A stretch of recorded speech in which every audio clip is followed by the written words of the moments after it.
Hello guys, it's Theo Goff here, host of the Conquering Dyslexia podcast.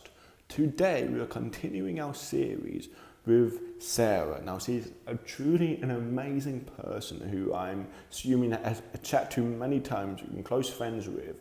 Now she runs an Instagram page called Dyslexia CW and she posts amazing tips on there, almost daily about understanding yourself as dyslexia and understanding, how you can overcome those challenges.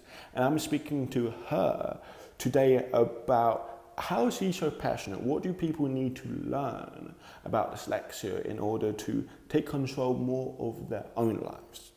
And also I speak to her here for about 20 minutes. But if you go to our summit that she was on the Conquering Dyslexia Summit, that she speaks to there for over an hour, okay? Very in-depth, very good, such valuable stuff, okay? So if you go to conqueringdyslexia.net/summit, you can get access to it there. That's conqueringdyslexia.net/summit. Guys, I hope you enjoyed today's episode. So the big question is this: how can dyslexics like us create a place, a community, a tribe where people at any stage of life can come and solve any challenge, amplify their strengths, and ultimately help them become who they were meant to be, or in other words, conquer their dyslexia? That is the question, and this show is the answer. My name's Theo Goff, and welcome to the Conquering Dyslexia podcast. Hello, Sarah. Hi, Theo. How are you? I'm doing amazing. Thanks. How are you? I'm good. Everything's going really well. Perfect. I'm really excited to chat to you today. Because I know you were on the Dyslexic Summit that we had, and it was truly amazing. And I've been looking at everything that you've been doing on your Instagram page and on your YouTube. And I really think that you are putting so much effort, so much time, and try and make it so a guide where people can go to get all the tips they need to get all help and support they need. So I'm really sort of fascinated. I want to have just a quick little discussion and maybe a little catch up about why you so passionate about it. Why are you sharing so many tips and helping so many other people? Yeah, of course. I'd love to talk about that. First of all, thank you so much. That means so much. I'm trying really my best to help others. I really just want to raise awareness about it and hopefully make a difference. What's really inspiring me is the fact that when I was in Egypt, I didn't get the best support that I had when I was in Dubai. So I really want to have that experience that I had in Dubai and have people in Egypt have that experience here where I'm from, born and raised, Egypt. So this is really what's inspiring me. I just want to give people the same opportunity and chance to reach their full potential and have the right guidance and all the support that they need to really do their best in their education. Perfect. And what would you say, what is someone, say those people, they've got dyslexia or they're struggling loads and yet maybe the environment around them isn't supportive and they may say, oh, I can't do it, I can't learn, I can't improve. But what would you say to that person about what is their potential? Because a lot of times they don't believe that they have a potential. A lot of times they believe that their learning is limited, or there is a ceiling to learning. I'll never be as smart as anyone else. I'll never be able to do that. So what is the actual potential of someone who's dyslexic or someone who's neurodiverse? Okay. Well, it's really simple. If you don't try, then you're just never gonna know. And something my dad always used to tell me is, if there's a will, there's a way. You just have to try. Just keep trying and you will make it. And there are so many incredible examples out there of people who have made it in this world, who have made a difference, who are successful. And so many of them have dyslexia. So really, if you ever feel like the person in front of you just doesn't believe in themselves and they are really completely convinced that they're not going to make it, then just give them a bunch of examples of all of these incredible, influential people who have made it in this world, because they'll be able to relate to them. And we all have the same thing. It's dyslexia at the end of the day. So it's not that different, you know, like of course we're all different in a different way, but at the end of the day it's a learning difficulty, it's dyslexia. So just relate to another person on the same level, and they'll feel like, you know what, if they did it, then I can Yeah. do it too. No, I feel that's such a big point, and I think when you find out all like the Albert Einsteins, the Tom Cruise, like, this is where this is why I know those are names, but I find it hard to like pick the names. But literally, there's hundreds and even thousands of people out there, and you know that are dyslexic.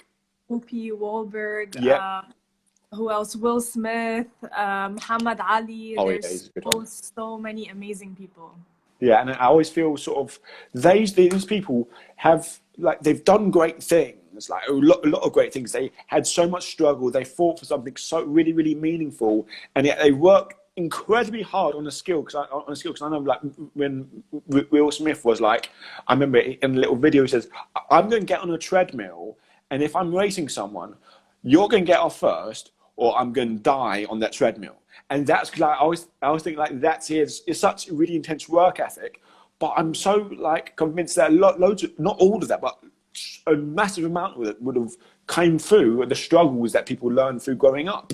Because I also feel like that this ground that we grow up in, of like having so much struggles, can often prepare us to going through other struggles, to like trying and failing and sort of like trying and getting over hurdles. Because I know in a bit in your life, you sort of like worked really hard, but things didn't always go your way, or you struggled with this, or you had to like try and fail and try and fail and try and fail again. How do you feel like the struggles of dyslexia has prepared you to really doing what you're doing now, like making a difference in the dyslexic community, to keep working, keep trying? Wow, that's a really good question. I mean, it was a huge struggle for me growing up. I had so much frustration and anger, and I always used to lose my temper, and just I was a very angry child. There was a lot going on, and it was all because of education. I just never felt like I was gonna be able to make it. And for some people, reading was so easy, and for me, it was such a struggle. I never thought I was gonna get through it. But you know, you just have to keep going. You just have to keep trying, and you're gonna make it. Like, you have to accept that you have to accept your dyslexia. And I think that is the first step to really reaching your goals and to take a step forward.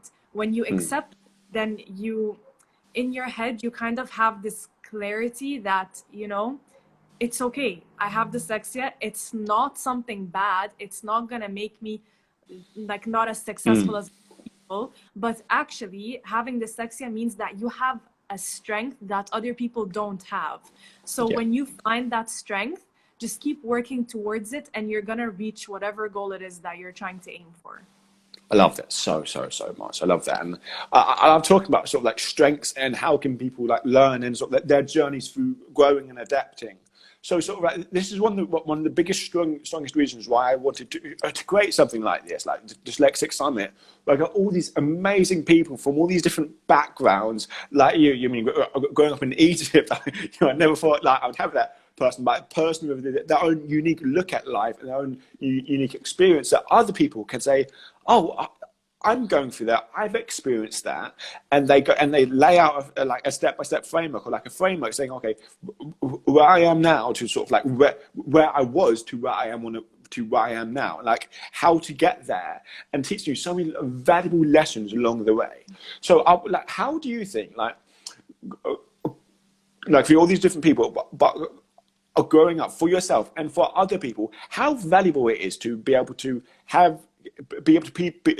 be part of the community and have access to be able to contact certain people, and you can have like 45 minutes, an hour of listening to someone who's been through your struggles and as giving you all the solutions, just like on a plate. How valuable is that to have someone to be able to give someone when it's sort of like the start of their journey? This is so important. Having someone who understands what you're going through is honestly the most important thing to have while growing up. And this is what I didn't have in Egypt. I didn't have anyone to relate to.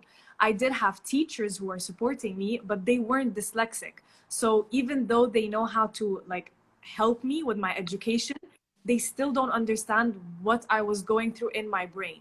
So when I went to Dubai and I had this community of other people in my classroom and in my year group who have dyslexia and who completely understand what I'm going through, it changes everything for you. It really does. You guys are able to talk about it and to help one another to overcome some of your difficulties. You learn how to become patient and how to work as a team as well, you know, helping one another in your thing, in your difficult areas. It makes the biggest difference. And this is what we have on Instagram. I mean, this is how me and you connected. You know, we 100%. both have something in common, so we're able to communicate to each other. We understand what we both have, and it's so important to be able to relate to one another in this area. I love that so much. And can you share with people, like, what was the one thing, I know you shared so much in your summit interview, but what was the one sort of like thing that you wished you knew back then at the start of your journey that you know now? When I was younger, I wish I knew that I would have reached the point where I accepted my dyslexia, because it took me a long time. It really did. I was in my teenage years when I accepted it, and I didn't fully, I mean, like, I never thought of it as a positive thing up until probably university. So it makes the biggest difference when you accept it and when you use your dyslexia as a strength rather than a weakness. That will change everything for you. It will change the way how you see the world, how you study, how you stay motivated. It really just, it's a complete turn. Perfect. And what do you think you sort of did? Because when you accepted your dyslexia, you said you accepted it in university. What made you accept it then? What changed for you in your mindset shift, a thought? Is it something in your environment, someone told you something? What sort of made you shift it then and didn't shift it earlier or later, if that makes sense? I get you.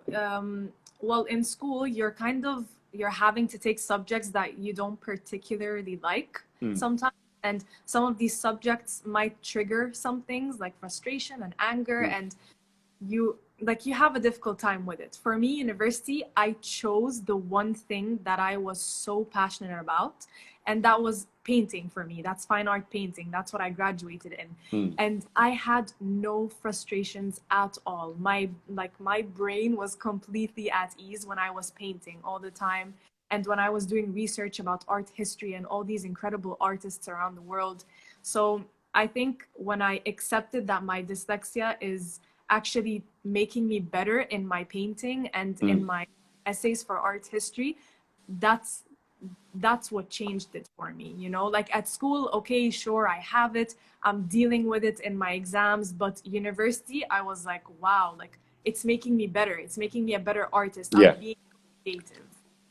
Yeah, so it's that finding something that this is really, really interesting, because you notice, like, when people watching, when you go through all the different summit interviews, and definitely I noticed this, like recording all of them, that there's something they fought for. There's something that's worth more than that struggle. There's something that makes them, fight tooth and nail to be able to stay up all night if they have to be able to work for it, not go out and see friends, not go out and complain and moan and sort of like suffer about how bad it is, but be able to fight for it. And like accepting your dyslexia and maybe having something worth more than your struggle could be like what you're saying, one of the same thing. Because you found something that you wanted really, really badly, and like, okay, I have to accept this thing and move forward, and then use this as a gift because you love painting. And I feel like finding that is something I've learned massively is so important. And I feel because look, here's like just a little bit like my story. Look, I did have help and support growing up. I had just very severe dyslexia, severe dyslexia. Barely got accepted into a full-time dyslexic school. And I was like one of the worst ones there. They didn't know if they could help me. And yet school with 25 full-time teachers and 50 kids, I was there from year 3 to year 11. I was there 8 years of my education. Like, people's kids shouldn't be at like the same place for that long. But I remember sort of like best help and support, leaving that school and feeling quite like hopeless, like had all this help, had all this support, but yeah, I haven't learned the actual like tools to deal with the real world, because there's two types of like help out there. There's the traditional research-based educational sort of textbook help that, yes, is useful if you want to like understand the inner workings of the brain and understand, okay, maybe this technique, but yet it does not help you understand who you are. It does not help you be able to navigate this world with all your emotions, with your self-esteem problems, with dealing with real challenges. The only people that can help you do that is people who's been through it themselves. And yet you may have help. Yes, you may have like support, a little bit of support in school. You may talk to these people or that people that have their own little idea or viewpoint on it. But once you chat to people or hear people talking about their own stories from a very different background, so people that didn't know they're dyslexic till later on, people who got diagnosed early on, or people you've been struggling with maybe with their kids and going through that own journey, there's a whole umbrella to this thing. And the umbrella isn't, okay, like isn't only multi-sensory approach, isn't only, about this, or isn't only about that. It's about so much more than dyslexia books. It's so much more. It's like, okay, how we can deal with this as a human being. And I think this is so valuable.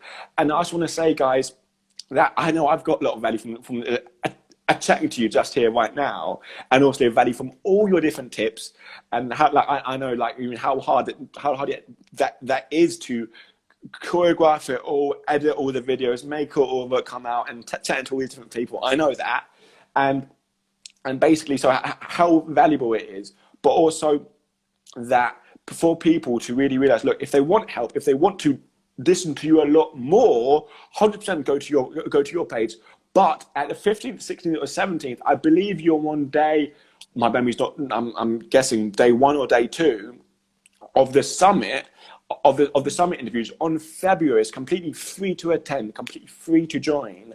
And that's how you can get so much value from you, Sarah, and over a dozen more other dyslexics who've been through their own journey and their own things with their own resources. Because if you go on Sarah's page, you'd see all these tips, all these like helpful things. But guess what? On all these 12 other pages, there's like the same thing in their own way.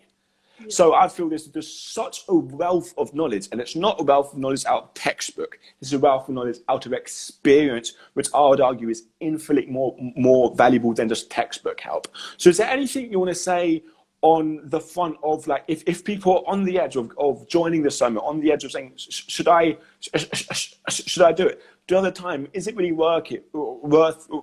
Is this, guys, Theo and Sarah, what they're talking about, is it really legit? What do you say to people who are on the edge of that?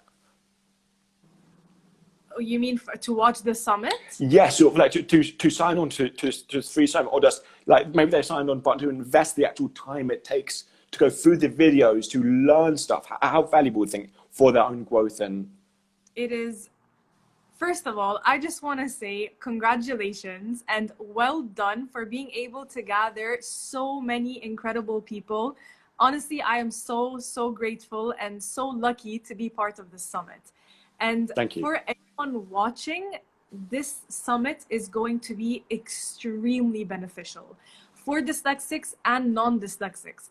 It's gonna help you understand what dyslexia is. And if you are dyslexic, then you're gonna hear so many different stories from all over the world, from people who have dyslexia and their different experiences. And I know I will benefit so much from everyone else's talk, and I'm really looking forward to it, because this is truly gonna be the biggest summit of 2021. And honestly, it's definitely worth watching. Like 100% go sign up and watch it. It's gonna be so beneficial. Thank you so much. I love those kind of words, and I really like connecting with you, and I hope we can do it again at some point, Sarah. Yes. Congratulations. Truly, I am so excited for it. Thank you. I'm excited for everything you're doing. Okay, Sarah, thanks for the kind words. I'll see you later. Yes. Bye now. Thank you, Theo. Oh, by the way, guys, I forgot to mention, sorry, we talked about the summit a lot, but we forgot to say, how can you get the summit? So, oh, yeah, of course. So, guys, on my Instagram, if you're like watching this and anyone says you haven't seen me yet, like who's this weird guy? Click on me, my Instagram, and on my link in in the website, it'll send you to a free page. It's called, if you want to type it in, Conquering Dyslexic Summit. No, conqueringdyslexia.net/summit. And it'll send you there to this page. It will have all the speakers on it, a lot more information. Just sign up, it's completely for free. And then a couple of emails will be sent to you, and you'll be booked on for the 15th, 16th, 17th of February, where you will get like speakers for each day talking about their own topics and have details and a step-by-step plan to how to get to where they were to where they are now, and how you can implement that in your life in an effective way that actually gets results. So guys, do that. That's the call to action. And I'm sorry if you message Sarah so you could tell you where to go or whatever. And anyway, my bio as well. It's gonna perfect. Be everywhere. You can access it everywhere. Yeah, access it everywhere. Yeah. That'd be perfect. Thank you, Sarah. Anyway, nice talking to you, Sarah. Perfect. Yes. We've done that now. Okay, Sarah. I'll definitely catch you later at some point. Yeah, for sure. Okay. Perfect. Bye now. Bye. You too. Bye. Hey guys, I hope you enjoyed today's episode. Now, I got something really exciting I want to share with you. Over the last 5 years, I've been absolutely obsessed with learning everything I can about dyslexia and how they can overcome their challenges and maximize their strengths. And I've been spending many hours on many days scouring the internet to find solutions to the problems. And I found many solutions. So over quarantine, I was thinking, what if I scour the internet again? What if I go through every last resource that I've been through before and take everything that's useful and put it into one place? And that's how I filled up a lot of my time in quarantine. I scoured the internet and found all the most inspirational, all the most informational, all the most useful videos about dyslexia out there and put them all into one place, so you don't have to waste time scouring the internet to find solutions to your problems, so you know there's only one place to go. And this thing I created is called the Dyslexia Black Book. You can get it at conqueringdyslexia.net/Black Book. Now, I'm wanting to offer this to you and present this to you completely for free because I want to save you time. I want to save you time so scouring the internet and not finding the answers like I've done. If you go to conqueringdyslexia.net/Black Book, Conquering Dyslexia Black Book, you'll find it. Or guys, you can just click the link in this episode description to find it. But yeah, guys, that's the special message I wanted to share with you today.